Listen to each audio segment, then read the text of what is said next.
Because the field itself does not respond to what we want. It responds to what we are being in each moment. I want to slow this down because this is where most people misunderstand manifestation. We've been taught to focus on visualizing outcomes, repeating affirmations, or forcing positive thoughts. But the divine field we're interacting with isn't persuaded by words or images alone. It is informed by coherence. It mirrors the internal agreement between our thoughts, emotions, beliefs, and biology. When my mind says one thing, but my body feels another, the field receives mixed signals. And the field is precise. It reflects the dominant signal, not the hopeful one. That dominant signal usually lives in the nervous system, not the intellect. This is why people can consciously desire abundance while unconsciously living in survival. The field responds to survival. Ancient traditions understood this long before modern science had language for it. They spoke of prayer, not as asking, but as becoming. To pray was to feel the state of wholeness, as if it already existed. Modern research now confirms that emotions are not just feelings, they are biochemical events. Every sustained emotional state programs our cells, our hormones, our immune response. The body becomes the subconscious mind, and the subconscious mind is the broadcast tower to the field. This means manifestation is not a mental exercise, it is a physiological state. When I bring my body into safety, my breath into rhythm, and my heart into appreciation, something profound happens. My brain waves shift. My nervous system exits fight or flight. My heart rhythm becomes coherent. And in that state, my inner chemistry aligns with possibility instead of protection. This is where the divine field becomes responsive. I've seen people struggle for years trying to think positively while their bodies remain braced against distimement. The field cannot override that internal defense. But when the body feels what the mind believes, reality begins to reorganize in subtle but measurable ways. Belief is not what we say we believe. Belief is what our biology accepts as true. This is why repetition alone doesn't work. Repetition without emotional integration is just noise. But a single moment of genuine coherence, where thought, emotion, and body are unified, can imprint the field more deeply than years of forced effort. Here's the practical insight most people miss. You don't manifest from desire. You manifest from identity. The field reflects who you are being, not what you are chasing. When I identify as someone who is already supported by life, my choices change, my posture changes, my timing changes, and the field responds not by delivering a reward, but by matching my state. And this is not magical thinking, it's resonance. Every system in nature responds to resonance. A tuning fork doesn't force another fork to vibrate. It simply resonates, and the other responds. Human consciousness works the same way. When my internal state matches the frequency of the experience I seek, the field amplifies that match. But here's where it becomes deeply personal. The hardest part is not learning how to feel gratitude or visualize outcomes. The hardest part is releasing the emotional addictions that keep us anchored to the past: guilt, shame, unworthiness, fear. These emotions feel familiar, even when they're painful. And familiarity can masquerade as truth. The field doesn't judge these states, it simply reflects them. So when people ask why manifestation doesn't work, I don't look at their techniques. I look at their emotional baseline. I listen for what their body expects when things go quiet. Because that expectation, often formed in childhood or trauma, is the real instruction given to the field. The good news is that the body can be retrained through breath, through heart-focused attention, through conscious emotional rehearsal. We can teach the nervous system a new normal. This isn't pretending. This is conditioning. Just as stress can be conditioned, so can safety, trust, and openness. When the body learns that it is safe to experience joy without waiting for proof, the field responds rapidly. Not because we earned it, but because coherence has been restored. This is why ancient practices emphasize feeling first, words second. Chanting, prayer, ritual, all were designed to shift the body into belief. Modern science now shows that when the heart and brain synchronize, intuition sharpens, perception widens, and the immune system strengthens, we literally become more receptive to information beyond linear logic. The divine field communicates in subtle ways, insights, coincidences, sudden clarity. These aren't miracles dropping from the sky. They are feedback loops responding to alignment. And alignment doesn't require perfection. It requires honesty. When I stop pretending I believe something and instead gently guide my body into experiencing it, the field notices. When I practice feeling supported even while uncertainty remains, the field reorganizes around that signal. This is why patience matters, not because manifestation takes time, but because we take time to change our internal state. The field responds instantly. Our nervous system does not. The moment my identity shifts from trying to create to allowing to receive, effort dissolves. Action becomes intuitive instead of forced. I don't chase opportunities, I recognize them. I don't push reality, I cooperate with it. And this cooperation is subtle. It often feels quiet. It doesn't announce itself with fireworks. It feels like being in the right place without knowing why, saying the right words without rehearsal, choosing differently without fear. This is the lived experience of coherence. So if you want to use the divine field consciously, don't start by asking for more. Start by becoming congruent. Ask yourself, what does my body believe is possible? What does my heart rehearse when no one is watching? What emotional state do I return to when effort stops? Because that state is already manifesting something. And when you learn to shift that state, not through force, but through familiarity, your relationship with reality changes.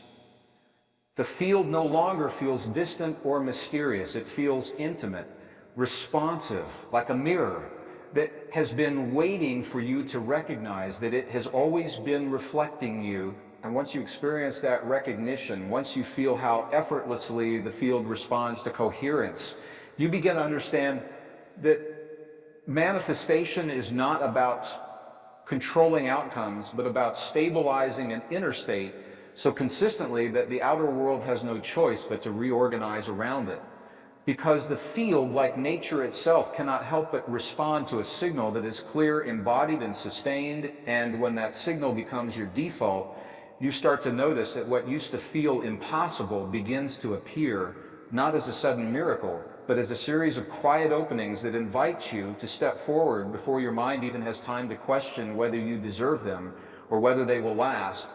And it's in that moment, right before doubt tries to reclaim its familiar ground, that the real practice begins. Because holding coherence when things finally start to change is often the greatest test of all. And learning to remain anchored in trust as reality reshapes itself around your inner alignment is where the relationship with the divine field deepens into something far more than manifestation, something that feels like a dialogue, an ongoing exchange, where each choice you make, each emotional response you stabilize, becomes part of a larger conversation that is still unfolding, still responding, still inviting you to listen more carefully to what is being reflected back to you as you continue listening to that reflection, because the field is always answering, even when we're not consciously asking. What changes at this stage is subtle, but decisive. The practice is no longer about generating a feeling once a day or during meditation. It becomes about sustaining a state while living your normal life. And this is where integration matters more than inspiration. Anyone can feel coherent in silence. The real question is whether you can maintain that coherence in traffic, in conflict, in uncertainty, in moments when old emotional habits are triggered. The divine field doesn't withdraw when we're challenged. It simply mirrors how we respond under pressure. This is why emotional mastery is not suppression. It's regulation. When an old fear arises, I don't judge it or push it away. I notice how it feels in my body. I soften my breath. I bring my attention back to the heart. And in doing so, I prevent that old signal from becoming the dominant broadcast. Over time, this rewires expectation. Expectation is powerful because it lives below conscious thought. It shapes perception, Before logic intervenes, when I expect rejection, I unconsciously interpret neutral events as threats.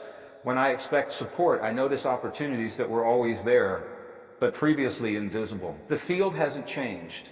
My lens has. Modern neuroscience calls this predictive processing. Ancient wisdom called it alignment. Different language, same mechanism. The field does not give us what we want so much as it reveals what we are ready to perceive and engage with. This is why manifestation often shows up as an opportunity rather than a finished result. The field opens doors, but we still have to walk through them. And here's the paradox. The more attached we are to a specific outcome, the harder it is to recognize the doorway when it appears. Attachment creates tension. Tension disrupts coherence. Coherence is what allows intuitive recognition. This is why letting go is not giving up. It's releasing resistance. When I trust the state I'm cultivating more than the form it takes, I stay open. I respond instead of react, and the field continues to guide through resonance rather than force. There is also a timing element that's often misunderstood. The field operates outside linear urgency. Our nervous system does not. When we rush, we compress perception. When we slow down, information expands. Coherence thrives in spaciousness. This doesn't mean inaction, it means aligned action. Aligned action feels different in the body. It feels clear even when it's challenging. There's less internal debate, less self-justification. The body moves with a quiet confidence that doesn't need validation. This is one of the most reliable indicators that you're in dialogue with the field rather than arguing with it. And yes, doubt will still arise. Doubt is not failure. Doubt is a signal that an old identity is dissolving. The mind tries to preserve familiarity. It questions change, not because it's wrong, but because it's new. When doubt appears, I don't try to eliminate it. I return to sensation. I ask myself what state I'm choosing to embody right now. Trust doesn't mean certainty. It means willingness. Willingness keeps the signal clean. Another key insight that rarely gets discussed is the role of service. When manifestation is purely self-referential, it tends to stall. Not because desire is wrong, but because isolation collapses coherence. The heart naturally synchronizes when it includes others. Gratitude deepens when it's shared. Purpose stabilizes when it contributes. This is why so many breakthroughs occur when people stop focusing on themselves and start offering value. The field amplifies coherence that extends beyond the individual. It's not moral, it's structural. In physics, systems that cooperate become more stable. Human consciousness follows the same principle. When my intention includes how my growth benefits others, my emotional state shifts. There's less pressure, less proving, more flow. And the field responds to that expansion. This doesn't mean you have to sacrifice your desires. It means you contextualize them within connection. The field is relational. It responds to networks, not isolated nodes. Ancient cultures knew this. Their rituals were communal. Their prayers were collective. They understood that coherence multiplies when shared. Modern science now confirms that group coherence can measurably influence outcomes from healing to problem solving. So as you work with the field, notice whether your intentions feel contracted or expanded. One feels heavy, the other feels light. The body always knows the difference. And this brings us to responsibility. Once you understand that your internal state is continuously shaping your experience, there's no one left to blame. This can feel uncomfortable at first, but it's also liberating. It means change is always accessible. It means power is internal, not granted. Responsibility is not burden, it's agency. When something doesn't manifest, I don't assume I did something wrong. I ask what state I was consistently reinforcing. I get curious, not critical. Curiosity keeps coherence intact. Judgment fractures it. This process is iterative. You adjust, you observe, you refine. The field responds with feedback, not punishment. And over time, a quiet confidence develops, not arrogance, not entitlement. Confidence rooted in understanding the relationship between consciousness and reality. You stop asking if manifestation works, you start asking how precisely you're listening. Because the field is subtle. It whispers before it speaks loudly. It nudges before it pushes. If you're waiting for dramatic signs, you may miss the gentle ones that lead there. This is why intuition strengthens as coherence stabilizes. Intuition is not mystical. It's the ability to detect patterns before they reach conscious thought. When noise decreases, signal clarity increases. And that clarity changes decision making. You choose differently. You invest energy differently. You walk away sooner. You commit more fully. These choices compound. The field reflects compounded alignment. Eventually, manifestation stops feeling like a technique and starts feeling like a relationship. You don't ask the field to give you something. You ask yourself how to remain aligned with what you value. The rest follows. And perhaps the most transformative realization is this: the divine field is not separate from you. It is not external. It is not something you access. It is something you participate in. Every thought, every emotion, every regulated breath is participation.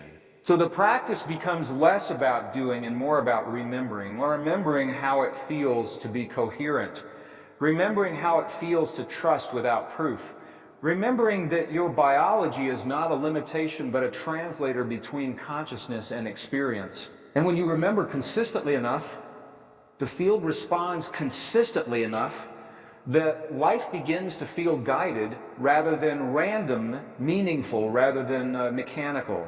And you start to sense that what you once called manifestation is actually an ongoing calibration between who you are becoming and what reality is able to reflect back to you. And as that calibration deepens, you may notice that the questions you ask begin to change. But the urgency to control outcomes softens into a curiosity about what wants to emerge next. And it's right there in that softened attention that the next layer of the practice reveals itself, because learning to work with the divine field is not the end of the journey, it's the threshold, and stepping through it requires an even subtler awareness of how easily old patterns can return when things begin to expand, which is why the next phase is not about creating more, but about stabilizing what's already opening, and that's where the real discipline begins, because holding alignment when life responds is often more challenging than cultivating it in the first place, especially when new possibilities test the edges of your identity, and staying present in those moments is what determines whether the field continues to respond with clarity or begins to mirror hesitation again. And noticing that shift as it happens is the skill that takes time to develop, because it requires you to remain awake inside the very changes you once asked for.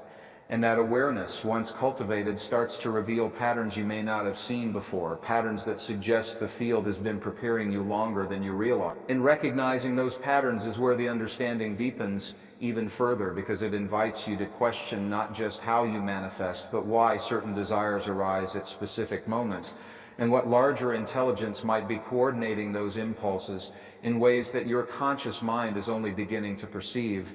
And when you start to sense that coordination, that subtle orchestration beneath your choices, you may find yourself pausing more often, listening more carefully, feeling into decisions before making them, because something in you recognizes that the dialogue is becoming more refined, and that refinement asks for a level of presence that you're still learning how to sustain, especially when the old reflex to rush to control, to define outcomes too early, tries to reassert itself. And it's right there in that tension between the familiar and the emerging that the next insight begins to form. To form not as an answer, but as a felt sense that guides the next choice before it becomes conscious thought. Just at the practice, awareness shifts from technique to sensitivity. I begin noticing micro responses in my body, subtle tightening, gentle expansion, warmth in the chest, constriction in the throat. These signals arrive faster than reasoning, and they are far more honest. The field communicates through sensation first, interpretation second. This is where many people lose trust, because sensation doesn't always align with expectation. Something may feel expansive even when it looks risky. Something may feel heavy even when it appears desirable. The intellect wants certainty.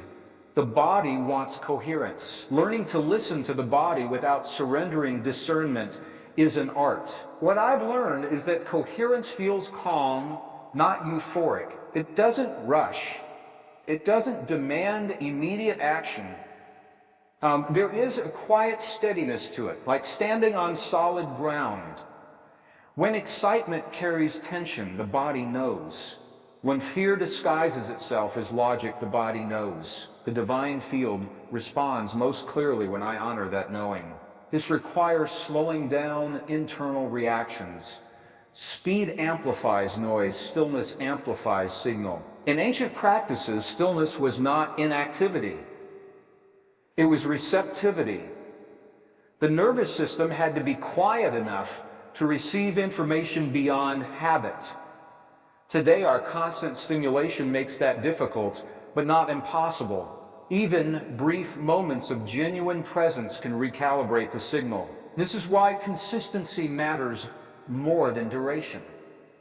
A few minutes of daily coherence changes biology over time. The heart learns a new rhythm. The breath becomes an anchor.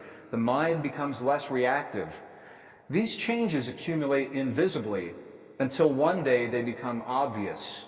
And when they do, life begins to respond differently. Not because the world changed, but because your interaction with it did. You start to notice that challenges no longer hijack your state as easily. You recover faster. You respond more cleanly. This resilience is not emotional numbness.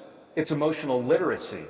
You feel fully, but you're no longer owned by what you feel. The field mirrors this maturity. Opportunities arrive that require discernment rather than desperation. Relationships reflect clarity rather than projection. Even obstacles begin to feel informative instead of antagonistic. They show you where alignment wavers, where old conditioning still operates. This feedback is invaluable. Instead of asking, why is this happening to me? The question becomes, what is this showing me about my current state? That shift alone restores agency. It turns life into dialogue rather than test. A dialogue requires listening. Listening not just to what you want, but to what life is offering in response. Sometimes the field answers indirectly. A delay might be protection. A redirection might be refinement. A no might be an invitation to align more deeply before proceeding. This is difficult for the ego, which equates movement with progress. But the field values congruence over speed. I've seen people manifest exactly what they asked for, only to realize they weren't ready to receive it. The result was stress, imbalance, even loss. The field didn't fail them. It mirrored their request without regard for readiness. This is why inner preparation is not optional. Readiness is biological. Can your nervous system sustain what you're calling in? Can your identity hold it without self-sabotage? Can your emotional baseline support expansion without reverting to contraction? These questions matter more than affirmation. This is where self-honesty becomes the most spiritual practice. Not self-criticism, self-observation. Watching how you respond when things go well, watching how you handle uncertainty, watching where you tighten when control is threatened. These reactions reveal what the body believes is safe, and safety is foundational. The field responds best to a body that feels safe enough to receive, safe enough to change, safe enough to trust. Safety doesn't come from circumstances, it comes from regulation. When the breath is slow and the heart is steady, the body interprets the moment as survivable. In that state, creativity increases. Intuition sharpens. Possibility expands. The field reflects this openness. This is why manifestation often accelerates after healing work. Not because healing is a prerequisite, but because it removes internal interference. Old wounds broadcast outdated signals. When those signals soften, coherence improves. Healing is not about fixing something broken, it's about updating the nervous system. And as that update stabilizes, desire itself begins to evolve. You may notice that what you once wanted no longer feels aligned. This isn't loss, it's refinement, Desire becomes less about filling a void and more about expressing coherence. At this stage, intention feels quieter, less dramatic, more precise. You're no longer asking the field to save you. You're partnering with it to express something meaningful. This partnership requires humility, not the humility of diminishment, but the humility of participation. Recognizing that you are part of a larger intelligence, not separate from it. That your role is not to command reality, but to cooperate with it. Cooperation feels like listening before acting, like sensing timing instead of forcing outcomes, like allowing space for emergence rather than predefining form. And yes, this can feel uncomfortable in a culture that rewards control, but the rewards of cooperation are deeper. They are sustainable. They don't burn out the nervous system. When action arises from coherence, it carries less friction. You may still work hard, but effort feels purposeful rather than strained. There's a difference. The body knows it. This distinction becomes critical as manifestations increase in scale. The bigger the change, the more coherence required to integrate it. Without that coherence, expansion destabilizes. So the practice becomes ongoing, not obsessive, but attentive. You check in with your state. You recalibrate when needed. You don't wait for life to force awareness through Christ. This is mastery, not of the field, but of your relationship with it. And mastery is never static. It's responsive. It adapts. It deepens over time. As this relationship matures, you may notice that moments of stillness feel richer. Silence feels communicative. Intuition feels less like a guess and more like recognition. You're not predicting the future, you're sensing alignment. This sensing guides choices that seem small but have large consequences. A conversation delayed, a decision declined, a pause taken. These micro-adjustments keep coherence, and coherence is cumulative. Each aligned choice reinforces the signal. Each regulated response stabilizes the state. Over time, the field responds with consistency because the signal is consistent. At this point, manifestation no longer feels separate from daily life. It's woven into how you speak, how you listen, how you move through uncertainty. You're not doing it, you're living it. And living it reveals something unexpected, that the field is not just responsive, it is educational. It teaches through experience. It refines through feedback. It invites deeper participation. So when something doesn't unfold as expected, instead of frustration, there's curiosity. What adjustment is being requested? What coherence is being challenged? What belief is surfacing? These questions keep the dialogue alive.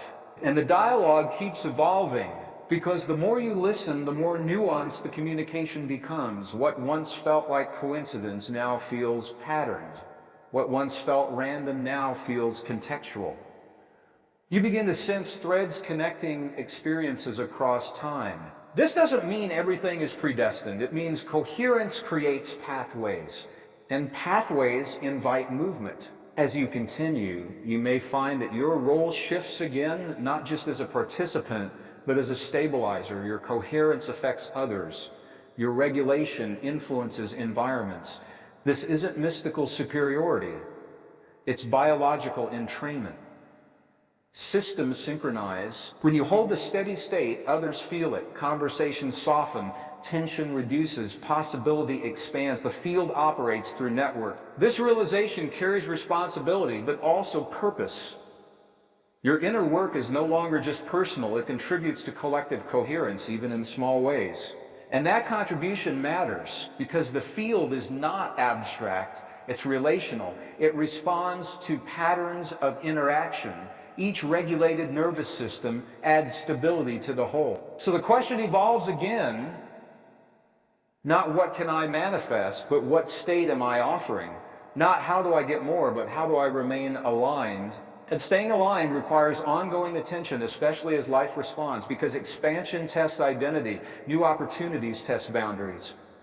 Recognition tests humility. This is where old patterns may try to reassert themselves: control, proving, rushing, comparing. These impulses are not failures, they're signals that coherence is being challenged at a new level. Meeting those challenges with awareness rather than reaction is the next layer of the practice. And it's here, at this edge between stability and growth, between comfort and expansion, that the relationship with the divine field becomes most intimate, because it's no longer about creating a specific outcome, but about sustaining a quality of presence that can meet whatever arises without collapsing into old conditioning. And learning to hold that presence consistently is not something that happens all at once. It unfolds gradually through attention, through choice, through moments where you notice yourself about to react. And instead pause just long enough to feel into a different response. And it's in that pause, that subtle space between impulse and action, that the field seems to speak most clearly, offering guidance not as a command, but as a resonance that you're still learning how to interpret as you move forward into what's next, which is beginning to reveal itself now, quietly, just beneath the surface of your awareness, waiting for you to notice. That noticing is not a dramatic event, but a quiet recognition that something within you has shifted its center of gravity. At this point, practice feels less like effort and more like orientation. I'm no longer asking, how do I make this happen? Instead, I'm asking, where am I standing internally as this unfolds? That single question changes everything. It turns manifestation into alignment, maintenance rather than outcome management. What becomes clear is that the field responds most fluidly when identity remains flexible. Rigid identities fracture coherence. When I define myself too narrowly by roles, expectations, or past achievements, I restrict the range of responses available to me. The field mirrors that restriction. When identity loosens, possibility widens. This is not about losing yourself. It's about allowing yourself to evolve. Evolution requires uncertainty, and uncertainty requires regulation. Without regulation, uncertainty feels like threat. With regulation, it feels like openness. The same external condition, two entirely different internal experiences. The field responds to the latter. This is why trust is not blind faith. Trust is a physiological state of openness. It's the absence of defensive contraction. When trust is embodied, the body signals availability rather than vigilance. That signal changes what you notice, what you attract, and what you allow. Availability is a powerful frequency. It doesn't mean saying yes to everything. It means staying receptive without preemptive closure. It means letting information arrive before deciding. This creates space for nuance. The field thrives in nuance. As this space expands, intuition becomes less episodic and more continuous. It's no longer a sudden insight followed by confusion. It's a steady undercurrent of knowing that informs moment-to-moment choices. You begin to trust subtle inclinations that once felt too quiet to follow. And when you follow them, outcomes tend to feel cleaner, fewer loose ends, less regret. Even when things don't work out as imagined, there's a sense of rightness, as if the path itself mattered more than the destination. This sense of rightness is coherence felt over time. Another realization emerges here. Resistance often hides in urgency. When I feel pressure to decide quickly, to prove something, or to secure an outcome before it slips away, that pressure is usually a signal of misalignment. The body knows when timing is forced. The field does not rush, it unfolds. Learning to match that rhythm is challenging in a world obsessed with immediacy. But when I slow my internal pace, life often speeds up externally in unexpected ways. Opportunities align, conversations converge, solutions appear without struggle. This paradox teaches patience without passivity. Patience is active presence. It's staying engaged without pushing. It's listening while moving forward. This balance keeps the signal coherent, and coherence invites clarity. Clarity doesn't always tell you what to do next. Sometimes it tells you what not to do, what to release, what to stop feeding with attention. Withdrawal of energy is as powerful as direction of energy. Where attention goes, coherence follows. As attention becomes more intentional, emotional habits lose their grip. I know this when I'm rehearsing an old story, and I gently redirect, not by denying the feeling, but by refusing to amplify it. This restraint preserves coherence. Over time, emotional intensity becomes less volatile, highs are less manic, lows are less consuming. There's a steadiness that emerges, not as dullness, but as depth. Experiences feel fuller because they're less distorted by reactivity. The field reflects this depth with richness rather than chaos. At this level, manifestation often arrives disguised as invitation rather than reward. A conversation opens a door. A challenge reveals capacity. A loss creates space. These experiences don't always feel like success in the moment, but they feel aligned. Alignment is the metric. An alignment has a distinct emotional signature: calm engagement. You care, but you're not frantic. You're invested, but not attached. You're moving, but not forcing. This state is sustainable. Sustainability matters because the field responds to persistence, not peaks. Short bursts of coherence, followed by collapse, create mixed signals. Gentle, consistent alignment creates stability. Stability invites complexity. Complexity invites growth, however, tests coherence. As life expands, new triggers appear. Old insecurities resurface in unfamiliar forms. Success challenges self-concept just as much as failure. The nervous system must recalibrate again. This is where compassion becomes essential. Not indulgence, but understanding. Recognizing that integration takes time, but expansion requires patience with yourself. The field mirrors self-compassion with ease. Harsh self-judgment collapses coherence instantly. Curiosity restores it. So when misalignment happens, I don't catastrophize. I notice, I regulate, I return. This return is the practice, not perfection, but recovery. Recovery speed determines coherence, stability. As recovery improves, confidence grows. Not confidence in outcomes, but confidence in response. I trust my ability to recalibrate. I trust my capacity to listen again. That trust reduces fear of mistakes. Mistakes lose their power when coherence is resilient, and resilience changes risk-taking. I'm willing to step into uncertainty because I know I can regulate within it.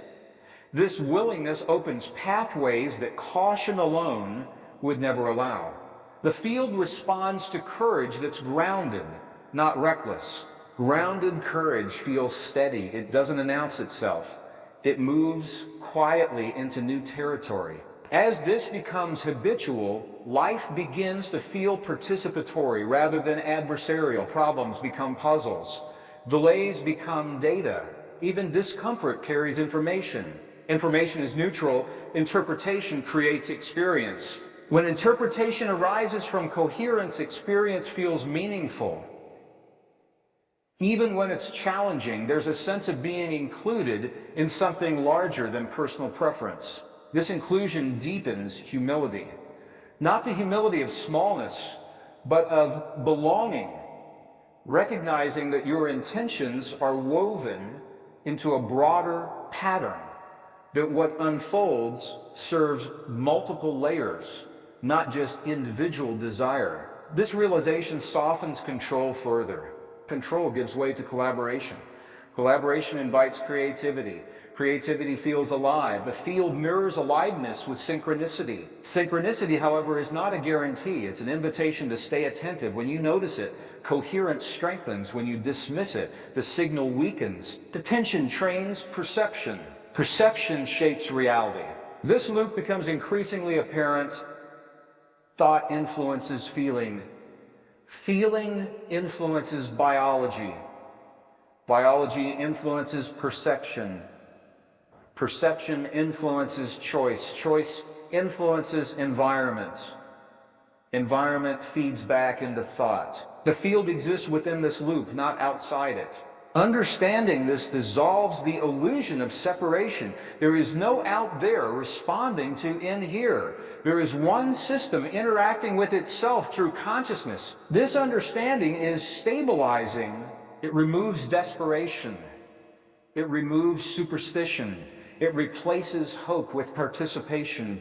You're not waiting for permission, you're engaging in dialogue. Dialogue requires honesty. Honesty about your state.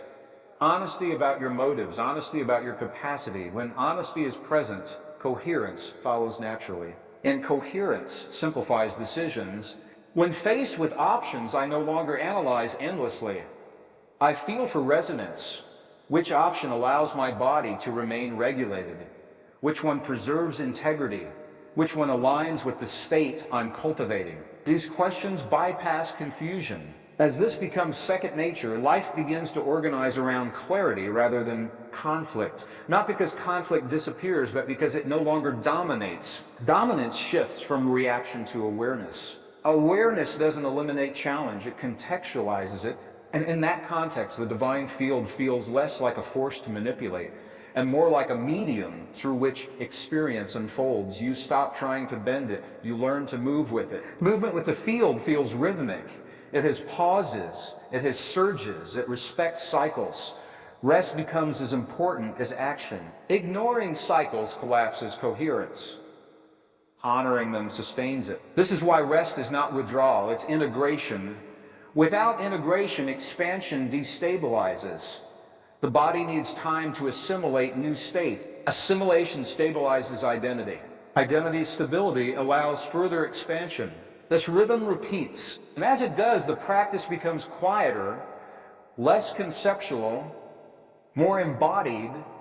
You're not thinking about manifestation, you're living coherently. Living coherently feels simple but not easy. It requires attention.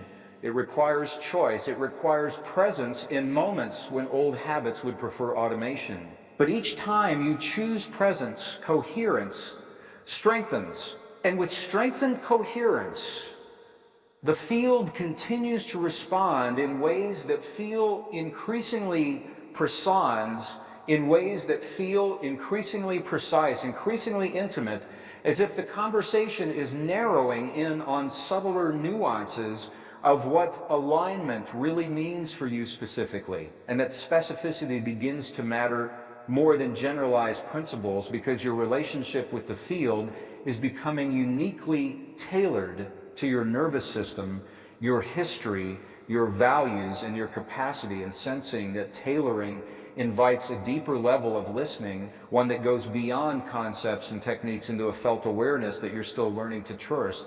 Especially as new layers of responsibility emerge with expanded influence, and navigating that responsibly requires an even finer sensitivity to when coherence is present and when it's beginning to drift, and noticing that drift early becomes essential, because the earlier you respond, the gentler the recalibration needs to be. And it's in developing that early awareness that the next refinement of the practice begins to reveal itself quietly, patiently, asking for a quality of attention that is still forming, still settling, still inviting you to slow down just enough to sense what's about to come into focus.